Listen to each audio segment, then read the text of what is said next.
You know what I hear all the time? My old iPhone's run out of space. It's so slow. I don't know what to do with it. I need an upgrade. You know what? Get rid of it, because I've got the solution right here and it's not going to cost you much at all. This is a 17E. Comes in a classic box. Let's get this thing opened up. All right, it's a nice soft pink color. You'll notice that single camera on the back, not a giant camera array. So you've got basic features in this, but that's why this is only $599. Still inside this phone is just as good as any other iPhone that's on the market right now. It's got the A19 processor. That's power behind this. Real thin, this form factor on this. Look at this, looks nice.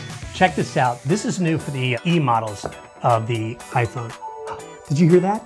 It's a MagSafe charger, no more wires. You can just click it to the device like this that you have in your nightstand or your desk, and it charges right away.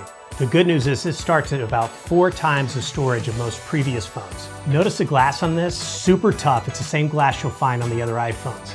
It's good stuff. All right, so here's the verdict on the 17E.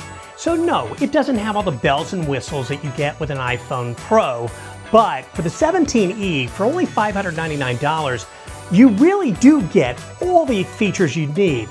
Making phone calls, browsing the web, taking pictures, using everything that you would on a normal phone. This is a really, really perfect upgrade.